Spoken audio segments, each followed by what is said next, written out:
Hello and welcome to Hedge Fund Tips with Tom Hayes. I'm Tom Hayes and this is VideoCast episode 81 and podcast episode 71 for the week ending May 6th, 2021. This is Thursday. We'll be doing both this week's podcast VideoCast on Thursday as well as next week's podcast VideoCast on Thursday. As I was always taught, better a day early than a minute late. So we're going to get right down to it and start with the media spots for the week. First was really interesting. Had the opportunity to go on Fox News for the first time, America's Newsroom on Monday, and it was regarding NFTs, non-fungible tokens. So thanks to Ellie Terrett for having me on. She produced the segment. And this is not an area of expertise, but I did obviously dig in pretty deep to provide her a few minutes for the segment, which, you know, as is usual, is shaved down to a smaller size. But nonetheless, I think this is interesting, not from an investment standpoint right now, but just getting ahead of the curve. This is probably closer to like talking about the internet in 1995. It was early days, and because a lot of people have been asking, I do want to spend 5 minutes on it because I did do good prep for the segment, and maybe it'll be helpful for a lot of people because there is going to be a ton of hype out there. There's going to be a lot of overvalued things that are sold, and they will flush out. But I do think there's going to be derivative value in the long term moving forward, and I'm going to walk you through why with some of the things I shared with the producers. So first of all, what is a non-fungible token? It's just a unit of data that's stored on digitally. It's a digital asset, and it certifies ownership on the blockchain. So it's not interchangeable. The ownership is unique, and it stores that ownership in a digital ledger. The different types of non-fungible tokens, what's popular right now, everyone knows about, is art, photos. You saw the auctions for Beeple. An artist sold 5,000 images for $69.3 million. Then he sold another one for $6.6 million called Crossroad. Then Dylan Fields sold CryptoPunk number 7804, which is just a digital picture of like a cartoon head, for $7.5 million. So there's obviously froth. When you misprice capital, you get mispriced assets and you get misallocation of capital. Last cycle, it was ultra low rates led to the housing bubble. The cycle before that was the tech bubble, and so on and so forth. We can see through history when capital has no cost, it has no value, and it just winds up in all strange pockets or new markets. So that's the short term. But we do want to understand this for the long term, because if you'd bought Amazon in the last tech bubble, if you'd bought, although it went down 90%, it turned out to be extremely valuable. Same as Apple, same as a number of others that have stood the test of time. So so right now it's focused on collectibles and art. In the future, it's going to be about smart contracts. So, for instance, when you go to an event, let's say like I went to the Super Bowl, okay, that will be a digital token. So it would only be whatever it is, the 40,000 people in the stands would have this. And just like you could sell your ticket on eBay right now, in the future, you'll be able to sell your digital token. And I'm sure they'll have cool art or images on that digital token.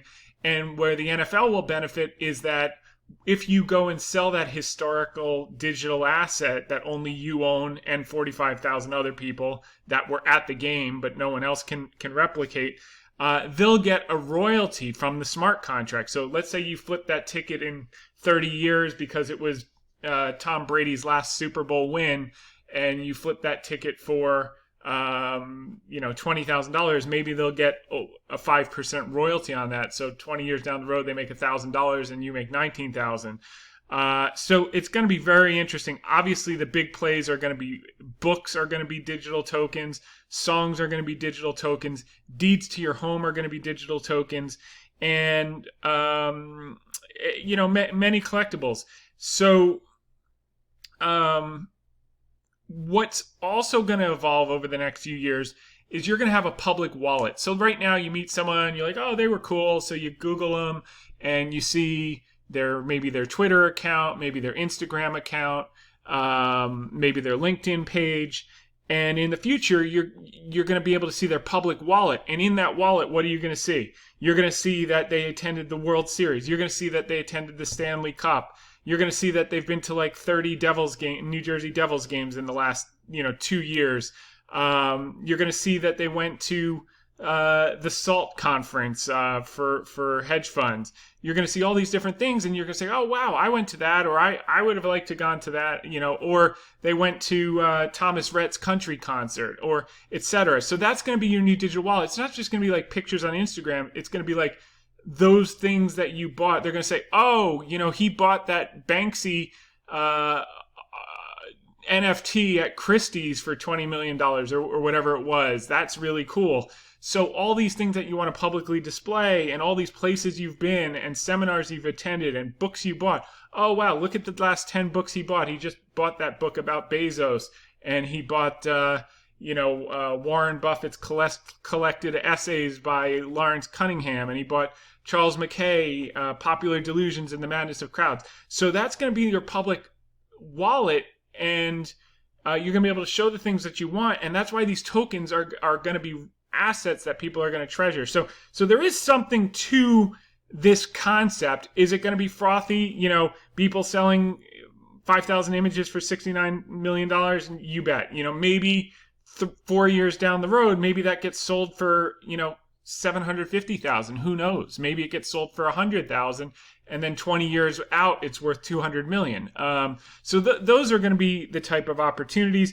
Kevin Smith of Clerks fame is releasing his latest movie, Kilroy Was Here, as an NFT. NBA player Spencer Dinwiddie tokenized his contract so others can invest in that contract, which is interesting. That opens up a whole new world. Jack Dorsey sold his first tweet for over $2.5 million. LeBron James sold his picture of him dunking for $208,000. So, these are things. Whether LeBron James dunk card is going to be worth $200,000 next year, it might only be worth $2,000, and then 20 years from now, it could be worth $2 million for all we know, or zero. And these are the things that we're gonna have to figure out. But these public wallets are going to become your identity. The tokens are going to, be how you show off your identity, kind of like people show off their Instagram photos and that type of thing. And, and 99% of these collectibles and pictures and images that are probably sold in the next few years are going to go to zero. But, a few percent, just like the tech.com companies, will wind up becoming exceptionally valued. So it's just kind of laying the groundwork for how you think about things. The other thing, with all the kind of mania around Bitcoin and some of the coins that are out there, I went back and I read Charles Mackay, Popular Delusions and the Madness of Crowds, and particularly focused on Tulip Mania, because what happened during Tulip Mania is that effectively tulips, were coveted not only by people wanting to get rich, like the modern day version of the people buying Bitcoin on their credit card and, borrowing money to buy it in hopes that they can get ahead, but also wealthy people. It was almost an embarrassment if you didn't have tulips if you were wealthy. So the rich and the poor of the time were infatuated with tulips. Now, tulips still have residual value. They trade for about $1 a piece at the local bodega 400 years later. The problem is in the peak of it, one bulb for a tulip traded for the equivalent of, I think, what was 12,000 guilders. Its modern day equivalency to Rembrandt bought a house in Amsterdam. So it was the modern day equivalent to about $350,000 in today's terms, is where a tulip bulb peaked out during that period. And I think that as crazy as some people think Bitcoin is and everything else, and it's really tough to value, what's crazy can become a lot crazier. And it's, using the template of Tulip Mania, and you never really want to use a template unless there are 3 examples of it. But let's just say you don't have people selling their house to buy Bitcoin yet. So it's not completely crazy. You do have people borrowing on credit cards and margin. There is a lot of margin in it that can get blown up. But it's not out of the realm of possibility that it could trade up to what tulips traded up to. What intrinsic value did tulips actually have? What intrinsic value does Bitcoin? Now people say, well, it's a ledger, it's this and that. And I think, when it comes to NFTs, and most NFTs and smart contracts are traded, or the infrastructure is Ethereum versus Bitcoin, but Bitcoin has a lot of application. So the point is this is not my knitting, this is not my world, but as much as I'm not inclined to be a part of the craziness, I would say that the craziness can get a lot crazier. So if it is in your inclination, do your homework, because if you do get the 1 or 2%, you could wind up making a lot of money. And if you wind up with the 98%, you're toast. So as it relates to NFTs, you really want to be careful about the jockey and kind of getting a sense of long-term value. But I do think that even after we get look, last year it was $250 million market for the whole year. This year it's already over 200 for this year in the first, just over the first quarter. So it is growing and it is very nascent, but it is worth thinking about, if not doing anything whatsoever. So anyway, thanks to Ellie and thanks to America's Newsroom for having me on as part of that small segment. This is the $4 trillion Biden plan, $2.3 trillion infrastructure, $1.8 trillion families plan. This is from the New York Times. Just helps you to visualize, what a small piece of the pie, buildings. Let's see. Okay, so this is buildings and utilities, but that's a misleading title because it's public schools, it's childcare, it's community colleges, high-speed broadband. So that's not really infrastructure. Then you get transportation, which is a very small piece of the pie, roads and bridges, and they're putting electric vehicle incentives in there. So that's not really roads and bridges. So you got $115 billion on roads and bridges, 20 on road safety, $85 billion for public transportation. I mean, maybe that's infrastructure. That's like new train, $80 billion for trains, $25 billion for airports. Some of this looks out of whack. I would think we need a lot more than $25 billion for airports, given their status relative to when you fly internationally and the things that you see. In-home care, there's $400 billion care for people with disabilities and older adults. I don't see how that's infrastructure. You could say that we certainly, a person might want that in the package, but it doesn't qualify as a long-term investment. Jobs and innovation. So, this is a piece. Education, child and family support, $225 billion for paid family and medical leave, $225 billion for childcare, $200 billion for free universal preschool. So, okay, free universal preschool, that's probably an intelligent investment. You get people educated earlier during the brain development. So, that's kind of interesting. It's not infrastructure, but it could be a long-term. We could actually get a return on the spending. So that's pretty exciting in some regards. Obviously, the childcare enables, many more women to come back into the workforce. I think President Biden said 30 million. I only heard, I usually have like 4 TVs going, but I think it was 30 million women back into the workforce. That would be enormous. And great for productivity and everything else. So anyway, it just goes to show you some things are durable investments where we're going to get a long-term return. Some things are just spending, which are inflationary, and we're not going to get a return. So we'll see how this plays out. It's not going to be the full enchilada, but a lot of it's going to get done because the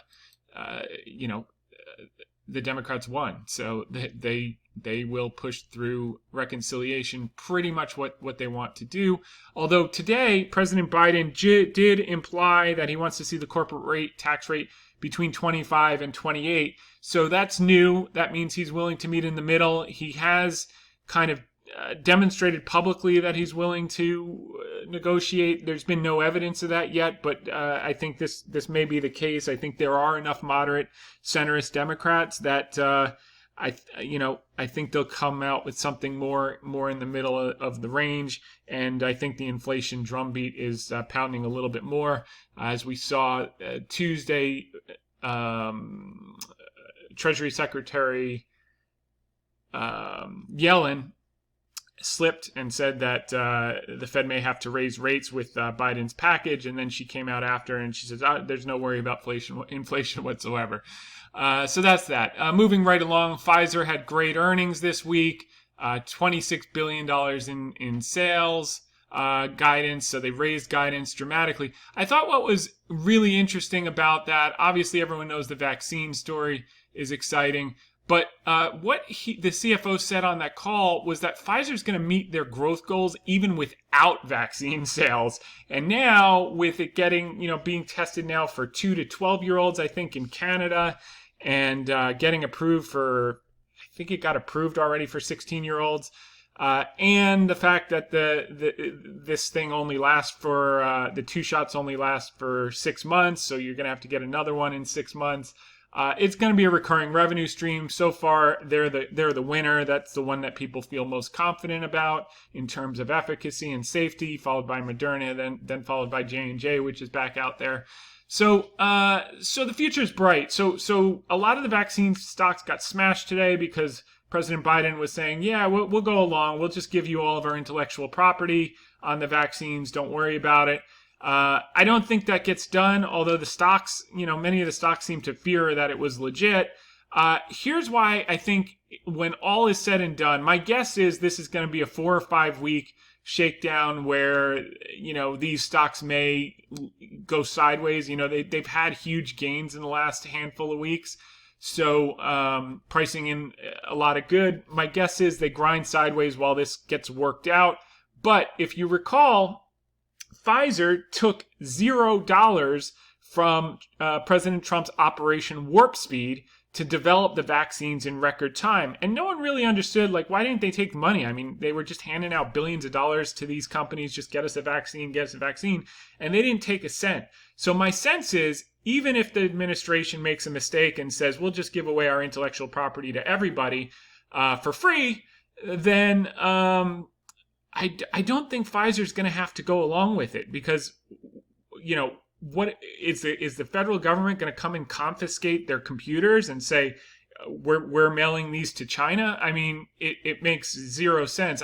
They have zero claim, unless we live in a communist government, to steal Pfizer's property, particularly because they don't have any investment in it. Had they taken the money, the Warp Speed money, I think they would be vulnerable, and maybe there will be, if this actually goes through, which I don't think it will. I do think what you're going to see is they're going to miraculously find 500 million vaccines and ship them over to these countries that need them for free. That's going to happen, but they ain't going to ship the code over. That's for damn sure, if they have anything to say about it. And if they don't have anything to say about it, let's say the administration's successful, it doesn't matter, we're just taking it, or you're going to, I guess the only way they could do it is give us the code or you're going to jail, which is just bananas. I mean, I thought we lived in a free country, but let's just assume we don't. And they wind up taking that code. Well, guess what? Next time we have one of these and they say, hey, you got to make us a vaccine, who's going to step up? And the answer is no one. So you got to think a little bit longer term here. I do like, President Biden's been in the politics game for a long time. The game is what you make a big ask, and then what you actually want doesn't seem like a lot. My guess is the big ask is give us your code, and the result is, we're not going to give you our code, but here's 500 million vaccines free of charge, and everyone's happy, the world gets vaccinated, and we move on. And Pfizer and Moderna retain their proprietary mRNA code, which will be really valuable in treating all types of diseases moving forward, including possibly cancer. So I think this is a short-term thing, but I'm not sure that it's going to be resolved in a day or 2 days. It might take a few weeks, and that's why the stocks may look a little soft, with Pfizer being the softest because they don't have any obligation to anyone. They didn't take the money. So anyway, the point of the on the call, besides the incredible guidance, besides is they talked about just on their other businesses, their drugs, their new drugs, their pipelines, assuming no breakthroughs without the vaccine issue, they expect to grow at 6% a year on revenue for the next 5 years. If they do get some hits, it could bump up to 12, plus the vaccine, it could go way better than they're leading on. And that's the kind of company you want to be involved in, especially when they're trading at such a low multiple with a dividend to wait. So if you do get, we have had a huge run in the last 8 weeks since we put it out in February and March that we were getting long with size. I think that if you do get a pullback here in the next few weeks, it's an incredible opportunity for an intermediate term ownership of this company. But I don't think it's going to get resolved where Biden just says, on Wednesday, like, I was just kidding. Don't worry about it. Send us, 10 million vaccines and we'll call it even. It's going to be a back and forth, particularly, with countries like India flaring up with, just tons of cases. It's in every developed country's interest to get every country in the world vaccinated as soon as possible. I think how you go about it, and by the way, if they gave them the code, it wouldn't help anyway, because I think there was something that they would need that they don't have. I think the ability to make it, or it would take them basically 2 or 3 years once they had the code to actually get it in production. So what they're saying is, we can produce more, and they'll come to that conclusion after when they exhaust all other possibilities. They'll actually come to the right answer. So that's the story there. More on inflation. Clorox is raising prices, and what's interesting is the stock sold off after earnings. I said, I think it was in last week's call, that all these sell-offs were huge opportunities, like Kimberly-Clark. I think I called it manna from heaven. Well, they've all rebounded. Clorox is starting to rebound. They're now saying they're selling many more cleaning products than they were pre-pandemic, which is pretty exciting to see. Obviously, during the pandemic, they spiked because everyone wanted to bleach everything under the sun. Foil maker Reynolds, that was a spinoff. I forget from who, maybe P&G. I don't, let's see, who are they spun out from? Anyway, the point is they're planning 3 rounds of price hikes in 2021. So this inflation is not transient. And now we're seeing an enormous amount of positive sentiment and press on banks. We were pounding the table happy on banks, last year, when Wells was in the low 20s and everyone was making fun of banks, saying that they're irrelevant and they have competition, and who needs pens with chains on them at the banks, and all this nonsense. And now they're all up 150%, and now you're just seeing this drumbeat of bullishness. Bank stocks continue to gain, while Wall Street says the rally still has steam. And this is Carlton English, who, by the way, had it right way back when as well. She was one of the few journalists stepping out and, showing a balanced view that there could be an opportunity in banks back in July and June, etc. But, all the analysts are now coming out. No one wanted anything to do with it, and now everyone wants to get something to do with it. 10 Reasons to Buy Banks came out today. This is from Jennifer Demba from Truist. That's one of those regional bank merger things. Okay, so credit issues have been minimal and manageable. We were talking about that last summer, that they were over-reserved. They took the reserves on the assumption of 20% unemployment. We're at less than 6%. Loan growth should improve the back half of the year. Totally agree with that, particularly commercial and industrial. Net interest margins are expected to expand as banks will soon be able to deploy their deposit bases into higher yield loans. Okay, yeah, that's true. Bank stocks can be used as a call option on rising interest rates. Okay, for those of you who haven't figured that out yet, okay, time to wake from sleepy time. All right. Low interest rates and continued nesting as people work from home will mean mortgage revenue stays strong over the next 2 years. I think the mortgage revenue is going to stay strong because of demographics. 72 million millennials, average age 30. COVID was the catalyst, but it was starting in the years before. And this is going to not just be a 2-year thing related to COVID and working from home. No one really, that's transient, to use a famous word. The real story is secular. Millions of people starting family formation and housing formation, and that's going to be a sustainable trend, and banks are going to benefit. Share repurchases should accelerate after a pause in 2020. That's going to start in aggressively after June. And then opportunities for mergers, and bank valuations haven't gotten too high. So, this is certainly correct. These 10 points are correct. They're late as hell, though. I mean, the group's up 100 to 150%. That's the bad news. The good news is we're just at the beginning of the brand new cycle, and we're going to cover that in this article. So while they've run a lot, the time to get out of banks, as we covered in recent weeks, is the next time the yield curve inverts. The last time it inverted was in summer of 2019. That's the peak of the cycle. That's when credit begins to get choked off. We're at the steepest we've been, the 2-year yield to 10-year ratio, since 2011. I think, 2011. The ratio of the 2-year yield to the 10-year yield is the steepest since about a decade. So we're nowhere near a new inversion. That doesn't mean we won't get 10 to 20% corrections in the next, year, 2 years, in this sector and in stocks in the sector that have run up huge. I think the fact that there is so much bullishness coming out all at once in the last couple of weeks on banks, makes me want to trim a little bit and buy on weakness for the long term meaning the next 3 to 5 years until the yield curve inverts. I think that there's a lot more to go for these banks, but since they've gone straight up for the last 6 months, and everyone's getting bullish, and it's all largely the same people who were pound the table negative at the bottom. Now they all want them up 100 to 150%. Tells me that you always have to flush out the late money. The weak sisters, they got to pound them, and now's the time because all the late money is chasing it, and now they've got to pull the rug out, smoke those people, and then after a 10 to 20% washout for the late money that will puke out because they have no profit in the stocks, that's when you can add to those positions that you've trimmed. And play for the next 3 to 5 years until the next inversion.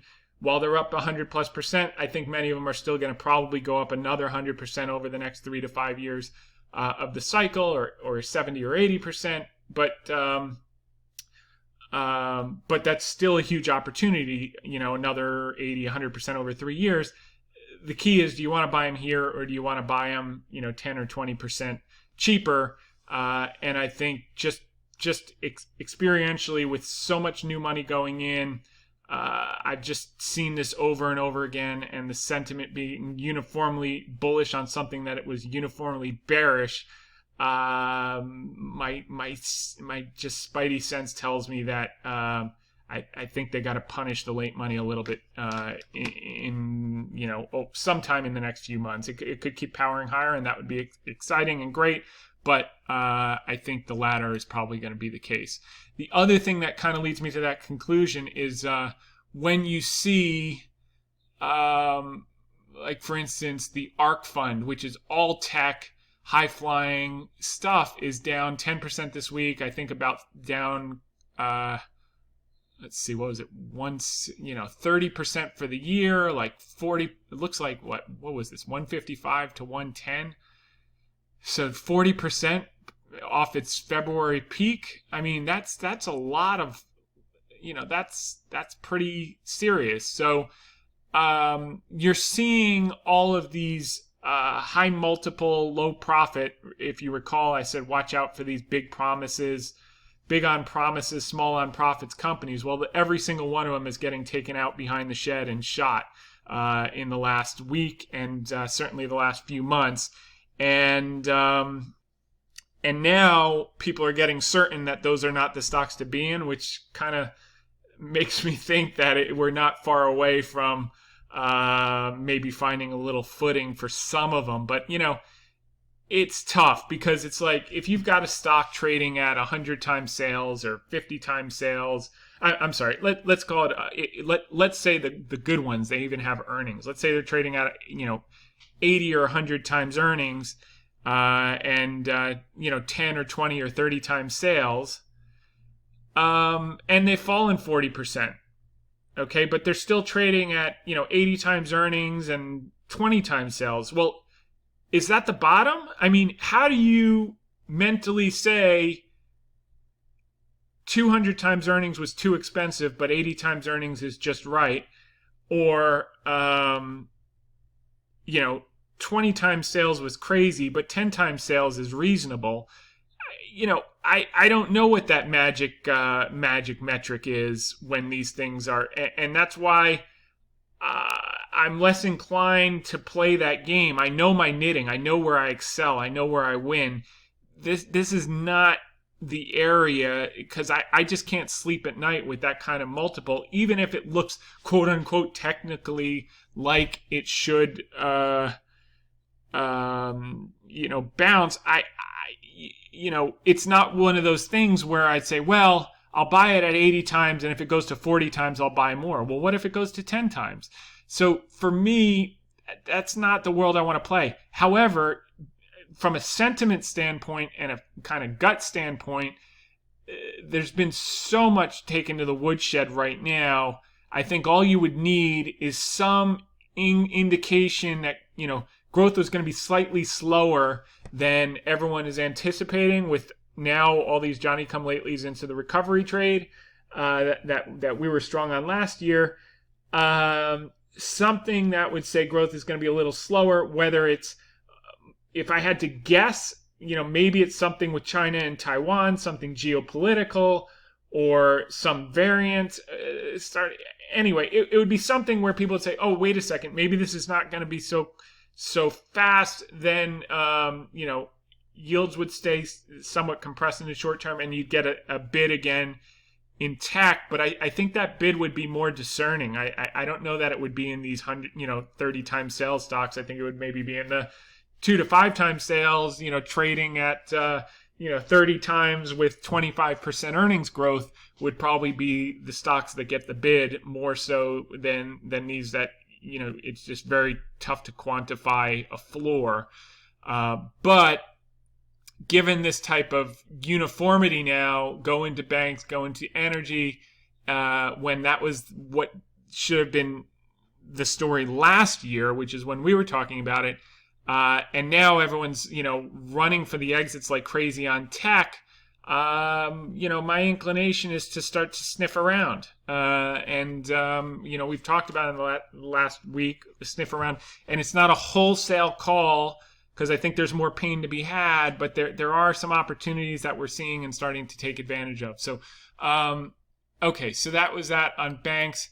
And, that's the analyst that Carlton's covering. She had it right last summer. She was innovative in her thinking, talking about Cecil and all the other things that we were pounding the table on. So kudos. This is interesting. Demand for electrical vehicles is growing. Why that doesn't pose a threat to oil?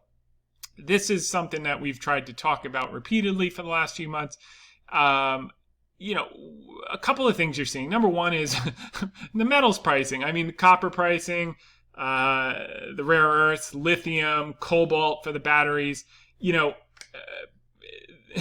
I guess, to use a cliche, this stuff doesn't grow on trees, no matter how green the trees are. One, most of this stuff has to be mined, and it's mined with fossil fuels. Two, it's limited. So I think there's going to be a huge place for EVs.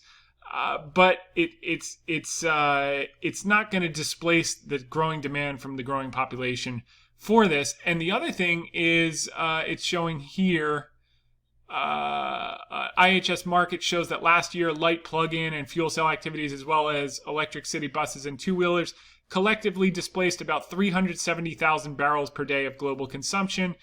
By 2025, that may grow to $1.5 million per barrel, equivalent to about 1.4% of the projected level of total world oil demand For now, analysts aren't very concerned as car manufacturers roll out a large number of EVs by 2025. Invariably, some of those can make market penetration and continue to eat into traditional market shares for liquid fuels, but that's a largely a developed economy or rich country issue at this point, says Dean Foreman at American Petroleum Institute. And where's the population growth? It's not in the developed world anyway. So the growth of combustible vehicles is all in the developing world, as is the population growth. So what you're losing in developed world EVs, you're gaining in sheer population combustible energy in the developing world. And we're going to see the limitations of mass production of EVs based on rare earths and mining and metals and pricing, that the economics of the whole thing. I also read an article that 1 in every 5 people that have bought an EV have switched back to combustible engines because they found them inconvenient and that. Now, that may change with $180 billion of charging stations if President Biden gets his way. But again, that's a long runway. And by the time, even if you get to 3% of total oil consumption displaced by EVs by, call it 2030, or even 5%, the overall demand will have probably grown by 10%. The other thing that they're seeing is that, so lithium demand is expected to increase 300% over the next 5 years. But what they're also seeing is massive amounts of demand for petrochemicals.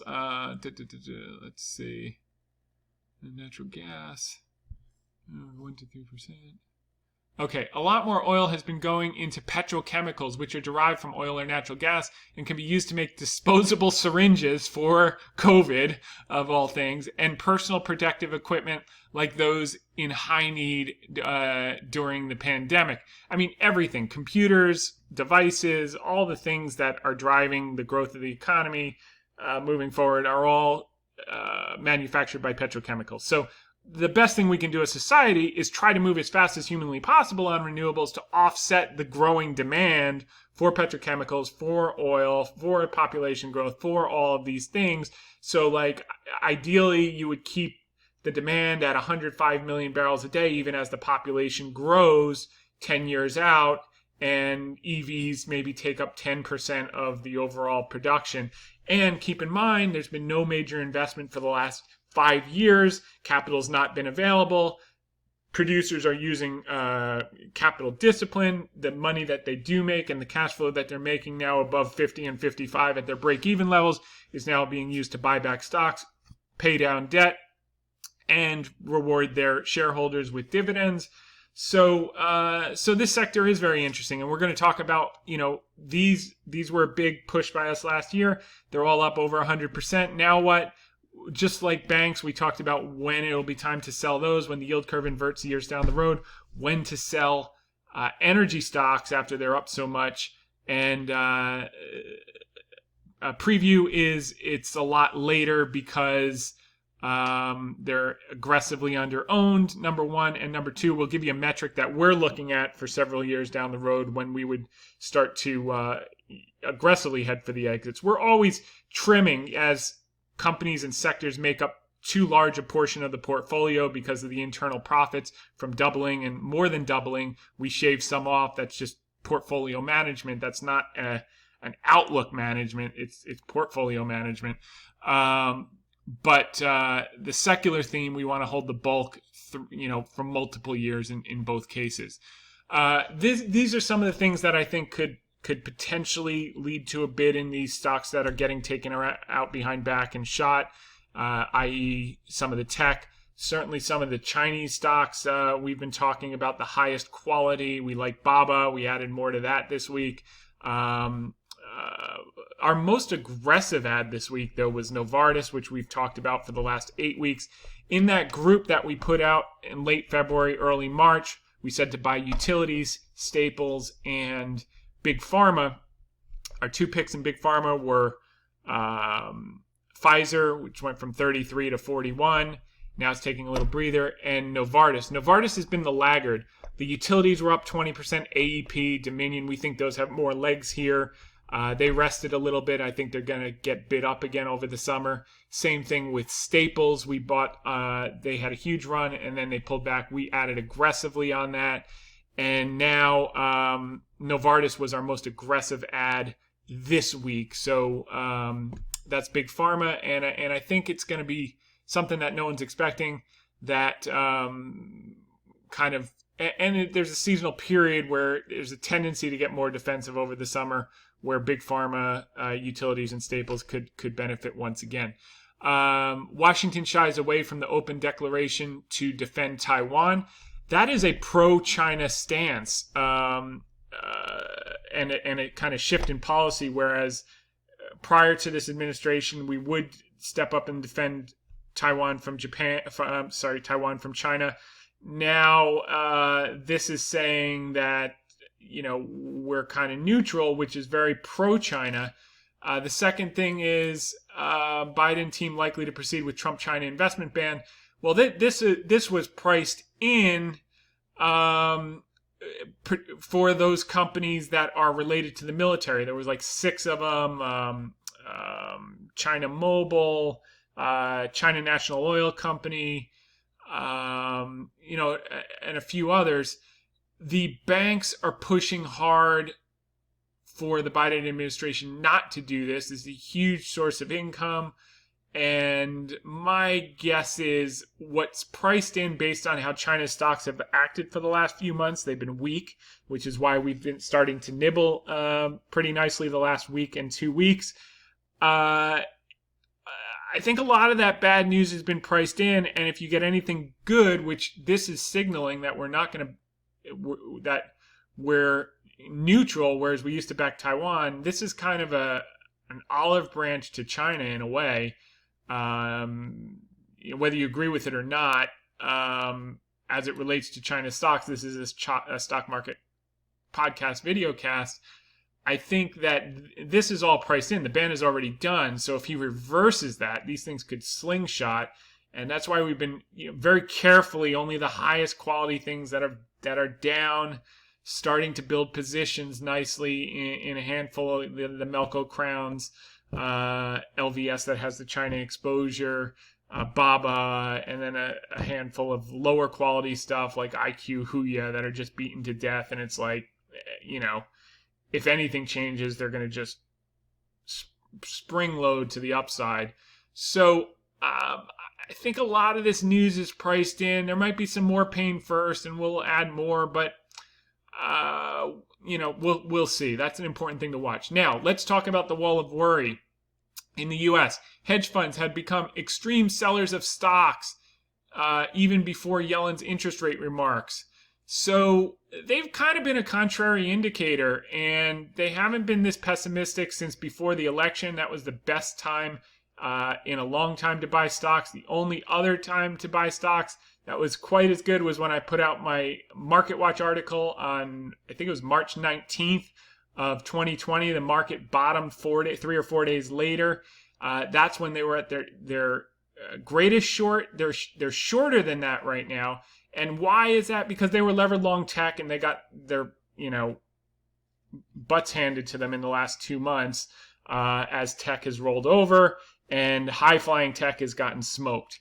So that's usually nearing an inflection, as it was in March, as it was before the election, as it was in 2016, that big drawdown, and as it was in late 2008, early 2009. So they're really hedge fund client 4-week average net flows are huge. And that also has something to do with Archegos. I think a lot of them were tied up in the same stocks. The Taiwan, the semis have just, again, been smashed partially because of Archegos, partially because of the tech meltdown. So we've been talking about this for months. It's played out. The question is how close are we to the end of the pain? We're getting close to a crescendo of kind of fear and hatred of tech. Maybe there's a few more weeks of this, but I think some highest quality names you can start to get exposure to. and take the other side of the trade if you have a long-term view. And you never put a position on all at once. You put a starter position on if it moves against, so you can build up over time as it moves against you and then as it moves for you.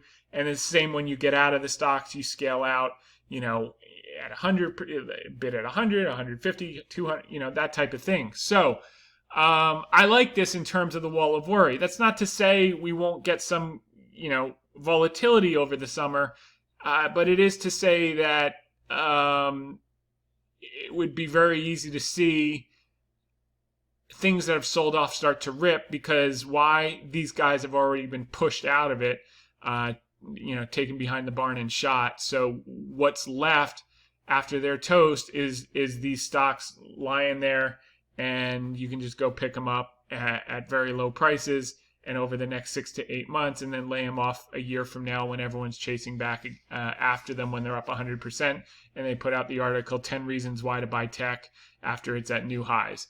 So that's kind of, I saw this as a very positive article. This is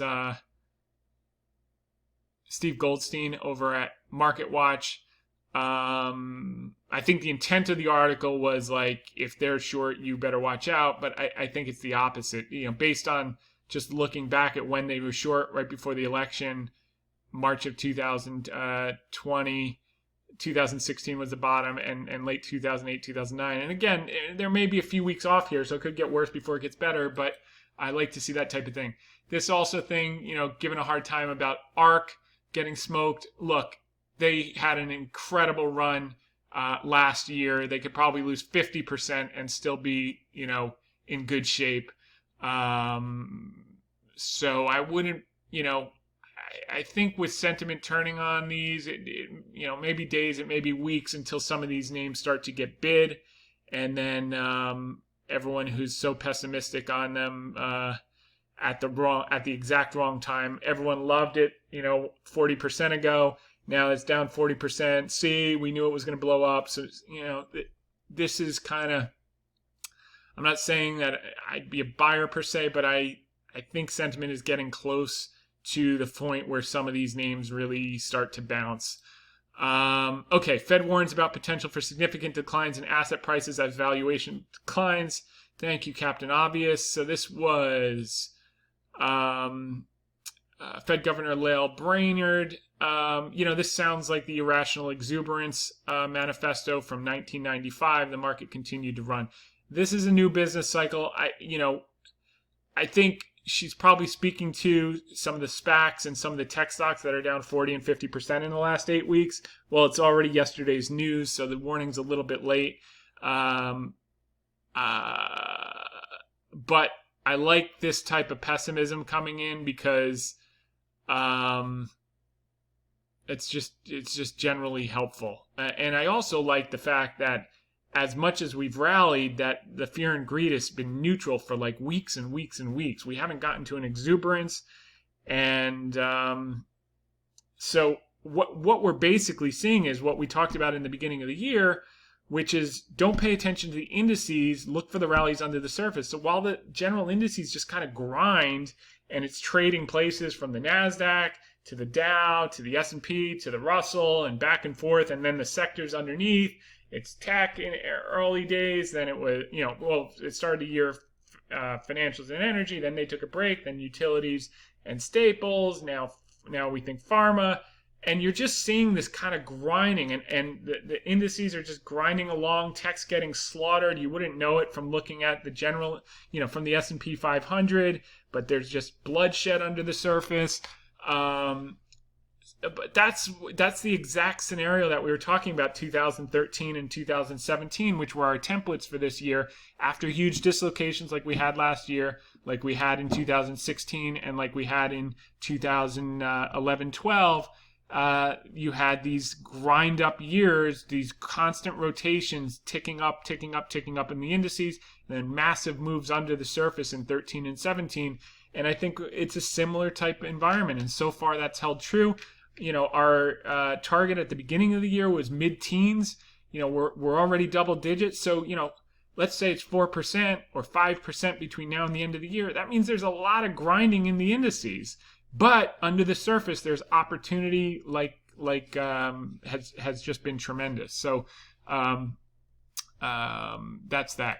All right, moving right along. It's interesting, the Dow's up big, finished new highs today. Last week's article, if you recall, we were pointing out that some of these Dow indicators were looking near buy points, and that was, despite the fact that the index was elevated. We looked at the Swenlin trading oscillator, volume oscillator for the Dow. We said this is closer to a bottom than a top. Same thing with Dow Jones Industrial Bullish Percent. The index was near a high, and yet these were closer to a low where you'd want to be a buyer. So, and we saw that. So that's exactly what happened. We're going to look at a bunch of these indices. If you're on the podcast, you'll probably want to go to hedgefundtips.com, click on the VideoCast, the YouTube video. We're now at minute 50. That's where you'll want to see all the charts. Minute 60 is where you're going to get cut off, probably, and then you can watch the last few minutes on the VideoCast. But that's that. So we had pointed these out last week. Let's see what's going on this week. We've got a lot of things. The one thing that's happened, despite making new highs in the Dow with the Nasdaq up, we're seeing the 10-day moving average of the equity put-call ratio start to creep up, close to levels, obviously with the exception of the pandemic. It's getting up to levels that are closer to a bottom, but we haven't corrected that much. So there's a lot of fear in the market, which is really interesting considering we're all the way up here. And that's, so again, I wouldn't pay a lot of attention to the indices. You got to look to what's cheap now. That's the name of the game. Where have the rallies been under the surface? Where are the rallies going to be under the surface? So let's look at a few more of these. This is the Nasdaq advanced decline ratio. Again, this is nearing points where you inflect. That's why kind of this pessimism about ARK. We might be right towards the turn. And she's going to speak, by the way, on CNBC tomorrow. Actually, I'm not going to promote this because I'm supposed to be on Fox Business tomorrow at the same time. So you're definitely going to want to watch Fox Business, not the other interview. But she has an interview tomorrow late in the day on a different station. So watch Fox Business with Liz Claim, and I'm scheduled to be on. We'll see how that works out. But so that's that. And then same thing here with this Nasdaq declining issues tricks. Again, this elevated level here, that's closer to bottoms, elevated bottoms. So I think there's going to be a bid here soon for some of those. And we've started to needle in very selectively. On some names, a little bit more than selectively, but certainly not wholesale on the group. But enough size on certain names. Nasdaq up, down, on balance volume oscillator. Again, this is getting to the levels where you buy. And I think why you're not seeing a huge pullback in the indices is there's just too much liquidity. $100 billion a month of bond buying. That money's getting forced out on the risk curve. We'll taper, later in the year. But for now, it's like the market just struggles. What's been... the hedge funds have been selling, companies have been buying back, and that liquidity has been there. Same thing with this Burke high lows on the New York Stock Exchange. This is, just starting up, not rolling over. So, it's not pound the table, let's get bullish on the indices, but it is pound the table, find the things under the surface that have sold off that are high quality and represent value. That you can take a 9 to 18 month view and make really good money, like we've done with multiple other sector rotations in the last 12 months. All right, what other indices? Here's another one. Nasdaq intermediate term volume momentum oscillator. Same thing, closer to where you buy, not rolling over. It already did that, and that was the under the surface bloodshed that we talked about. In the high multiple, big on promise, small on profit companies. And that could change if there's any indication that, worries show up, geopolitical, virus, any of that stuff, and they're going to get bid very, very quickly. Okay, PMO by Dow Jones. Again, this is close to the bottom. The percent that were on PMO crossover buy signals was towards the bottom last week when we talked about it. Now it's starting to creep up again. So there's opportunity, despite the fact we're elevated in the general indices. Bottom Fisher indicator.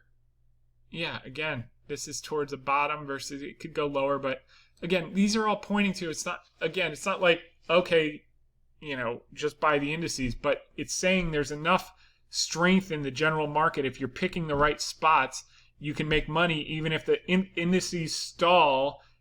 There's lots of liquidity, the indices stall, but under the surface, just monster opportunity. In a Pring consumer staple model, same thing. Dow Swinland trading oscillator volume. Again, this is for the Dow. It's towards the bottom. It's just turning up. And that's a common theme that we're seeing. NASDAQ McClellan's summation index. This is closer to a buy signal. That's where you generally buy, with a few exceptions, for mass dislocations. Not to say we won't get a mass dislocation. That's possible, but I think with this amount of liquidity, this is probably nearing a buy signal for that group. Okay, and let's take a look here. Yeah, similar stuff. I mean, the skew is still elevated. People are buying a lot of 2 standard deviation move, tail risk insurance.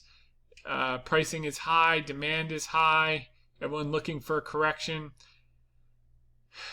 There's a tendency not to get it when everyone's looking for it. So I've heard more speakers come out and call for 10 to 20% corrections over the summer in the last week than I've heard in a long time. It's not out of the question, but I think we're going to be more in that 3 to 5% range that we talked about at the beginning of the year. We've already had 2 or 3. I'd said we'd probably get a handful or more of those type of corrections. So yeah, we could certainly get a few more of those over the summer. Okay, investors should purchase stocks like they purchase groceries, not like they purchase perfume. A quote from Benjamin Graham I figured I'd throw in there. If you remember from our article a few weeks ago, we used Justin Bieber's song, I get my peaches from Georgia, I get my weed from California. And I said, if you keep buying stocks that are big on promises and small on profits, people are going to ask you if you get your weed from California. And that's certainly what's happened in the last handful of weeks.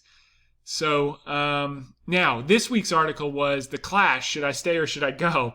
And the theme of this week was conflicting messages out of the Fed. On Monday, Jerome Powell said that he wanted to reduce inequality through Fed policy. The implicit message is that he's going to run the economy as hot as hell until everyone who wants a job can get a job and they're hired. Tuesday, Treasury Secretary Yellen came out and said, caused an intraday swoon when she said that President Biden's $4.3 trillion package could cause the Fed to have to raise rates. She quickly backtracked that night to the Wall Street Journal saying, I don't anticipate inflation is going to be a problem.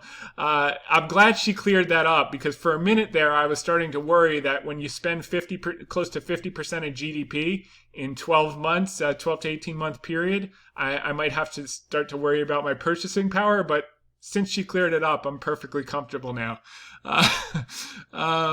Okay, so then Fed Chair Clarita came out to just double confirm that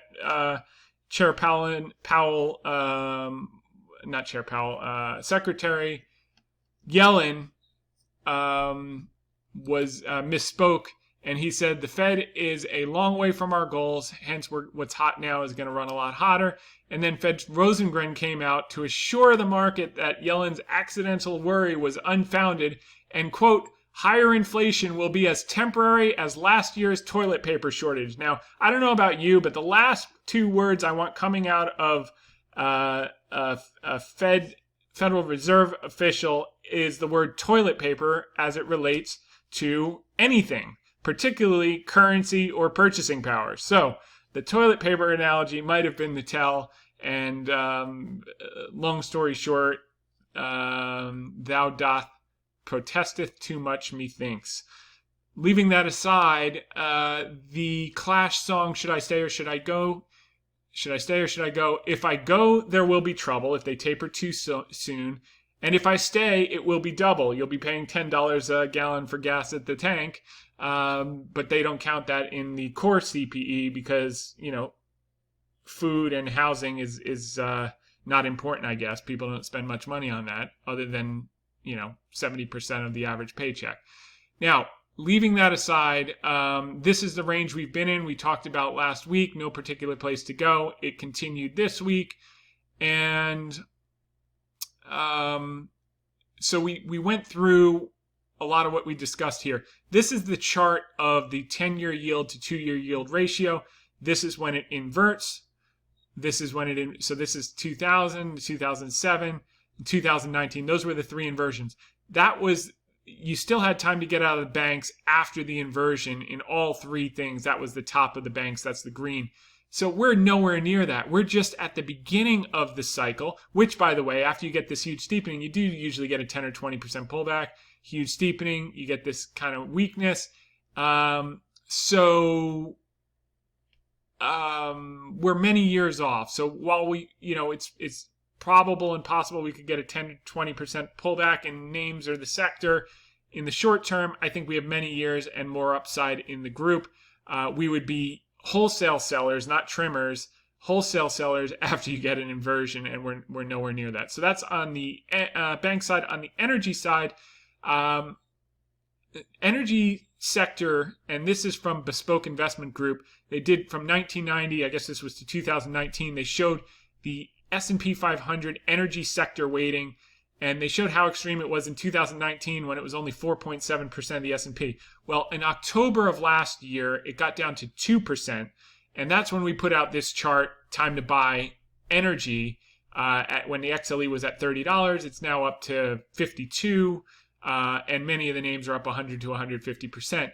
But this got down to 2%. So when would we be big sellers despite this huge rally in energy, getting close to near pre-pandemic levels? When would we be wholesale sellers? We think that we're closer to this type of environment, strong commodity cycle, slightly inflationary. So we would be looking for a reversion close to the high single digits. So we're above 2% now, 2% weighting in the S&P. 99.9% of managers are underweight. They now have a reason to get overweight because A, it's gone up 100%, and B, all the companies have come out with their net zero plans by 2050. So now they have the ESG cover. We're going to capture carbon. We're going to recycle our lunch buckets and all the things that institutions can say, okay, they're now ESG, we can go back in. But the real story is they're now up 100%. We better go back in because they're going to work their way back up to this mean. And as you can see in every peak, it doesn't just go back to the mean. It usually, as it overshot on the downside boundary, here at 5%, went down to 2%. It'll probably overshoot on the upside well above the 9% average before the cycle finally peaks. But we would start to be getting cautious as we revert back to the mean around the 9% of S&P 500 weight. Most people say that will never, ever happen. Never is a very interesting word I've found. And they also said this would never happen, and it's already happened. So that's what we're looking for when we would wholesale out. Obviously, if you have 100, 150% profits on particular names, we're probably due for a pullback on some of them. You can trim, particularly if it's just gotten outsized overweight in your portfolio and you have to manage risk, then you definitely want to do that. But so that's how we're thinking about it. Certainly we'll trim on the way up, but the core of it, we want to be in this game for multiple years. We do not want to miss that. So that's where we get bearish on banks and where we get bearish on energy. The common denominator is it's years off, and in the short term, they're both due to punish the Johnny-come-latelys sooner or later. But and that's why you generally just want to own it and take advantage. Retail sentiment is still elevated, but it's come down a little bit. The fear and greed was a neutral read. It's probably up a bit more today. The jobs report tomorrow is the big deal. Maybe we'll get, I think it's 927,000 new jobs expectations. Maybe we get 1 million, and that would be bullish. The market probably was sniffing that out today, so we'll see how that plays out, whether it's a sell the news. Continuing claims are not, they're stubborn. They keep missing. So keeping an eye on that. But I think the jobs report will be good. Hopefully we'll see the unemployment rate tick down to the mid fives or high fives. That would be very positive, and things are all moving in the right direction. Now, so in the last couple weeks, we hinted at adding a basket of high-quality Chinese stocks on weakness and busted SPAC warrants. We added to both of those this week, and mostly SPACs that have announced a deal and have since rolled over after the initial euphoria, awaiting either a new ticker or awaiting earnings data. The most important part of SPACs is betting on a basket of the right jockeys when they're down and taking a long-term view. We selectively added to both this week. Our most aggressive add this week was our Novartis position. We continue to like our utility staples and big pharma stocks that we put on the last week of February, first week of March. However, most of them have had big moves since that time. Novartis is the laggard from the group, and we used the opportunity to lean into it this week. We think it will be a nice performer through year end from these levels. As for by the way, this is opinion, not advice. Click on terms at hedgefundtips.com. It's up here. We only deal with accredited investors for the money we manage. So check with your financial advisor, et cetera, et cetera. Now, as for the Fed staying or going, the consensus already knows what they are pretending to hide. Tapering will likely begin in Q4 of this year, even if they don't raise rates until late 2020 or early 2023. With a GD print approaching 9% by the time we're done with 2021, the market will be able to handle it just fine. And then lastly, some of the economic data from this week. ISM manufacturing prices were higher than anticipated. Manufacturing PMI missed expectations, so we got to keep an eye on that. Okay. Services PMI exceeded expectations, so that was good. Huge draw in crude inventories, almost 8 million barrels versus expected of 2.3, so that's back on track. And initial jobless claims were better than expected at 498,000 versus 540, which is what leads me and the market to think that tomorrow's print will be very good, probably over 1 million. And continuing claims, this is the stubborn number I'm worried about. Not only did it miss expectations, it was higher than last week. I think that's partly due to the fact that that package goes till the end of September, where you get a few $100 more from the federal government on top of state. So, peak is it comes out to like a 30 or 40,000 a year run rate. And most people make more staying home till the end of September than going back to work, which is why you have the worker shortage. So that'll probably persist until that program expires, which is disincentivizing people to go back to work in the short term. And then earnings on balance were strong across the board. So with that said, we covered quite a bit this week. I want to thank you for listening in. We're going to be back next week, same time. We're going to be Thursday, not Friday again next week. And in the meantime, make it a great one. If you're around tomorrow, Fox Business, tune in. I'll have a segment there, and we'll see you next week. Have a great weekend. Bye-bye.